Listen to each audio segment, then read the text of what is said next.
friends, welcome to my channel. আজকে আমি তোমাদের শেখাবো কিভাবে আমি করেছিলাম হনুমানাসন বা যেটাকে তোমরা সাইড স্প্লিটিং বলো। সাইড স্প্লিটিং করার জন্য প্রথমে আমাদের ইনার থাইসগুলোকে স্ট্রেচেবিলিটি বাড়াতে হবে। তার জন্য করতে হবে বেসিক কিছু এক্সারসাইজেস। 1. প্রথমে আমরা বদ্ধকোণাসনে বসবো এবং হাঁটুগুলোকে মাটির দিকে প্রেস করতে থাকবো। প্রথমে যদি মাটিতে হাঁটুটা নাও লাগে, যতটা পারবো প্রেস করব যাতে আমার ইনার থাইতে ভালো করে স্ট্রেচ হয়।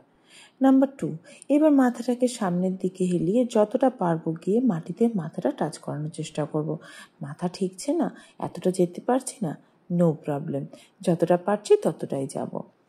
নেক্সট আমরা পাটাকে সামনে দিয়ে এরকমভাবে হেড টু নি টাচ করে আবার হিপটাকে সামনে এগিয়ে এরকমভাবে স্ট্রেচ করতে থাকবো।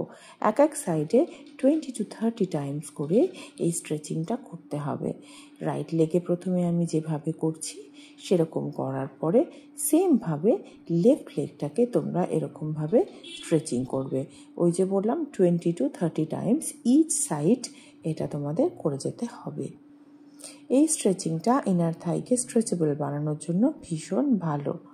তবে এরপরে আমরা করব ওই যে সেম স্ট্রেচিংয়ে ওই পজিশনটাকে হিপের সামনের দিকে হিপটাকে ভালো করে ঠেলবো এবং ওই পজিশনে 20 সেকেন্ডস করে ইচ সাইড হোল্ড করব।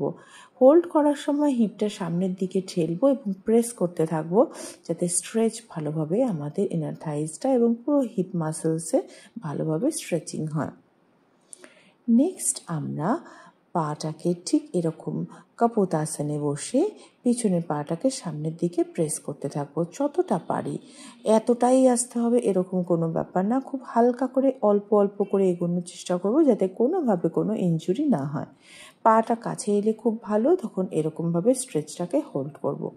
সেম করব অপোজিট সাইডে, পাটাকে ভালো করে সামনের দিকে প্রেস করতে থাকবো ফর 10 কাউন্টস। তারপর এইভাবে পাটাকে হোল্ড করব, আস্তে করে ছেড়ে দেব। এইবার হেডটাকে সামনে দিয়ে ফুল স্ট্রেচ করে মাথাটাকে সামনে ঠেকানোর চেষ্টা করব। যতটা পারি ততটা যাব। যদি প্রথম দিন পুরোটা যেতে না পারি তাহলে অল্প অল্প করে গিয়ে আপ ডাউন করার চেষ্টা করব 10 কাউন্টস ইচ সাইড। এরকমভাবে বোথ সাইডে 10 to 20 কাউন্টস করে স্ট্রেচিংটা করে নেওয়ার পরে আস্তে আস্তে হনুমানাসনে বসার চেষ্টা করব। যতটা পারি বসে দুপাশে হাতের সাপোর্ট রাখবো। যদি প্রথমে হিপ না বসে, যে অবস্থায় আছি ওই অবস্থাতেই দুপাশে হাত রেখে করব। প্রথমেই মাথার উপরে হাত তোলার ট্রাই না করাই ভালো।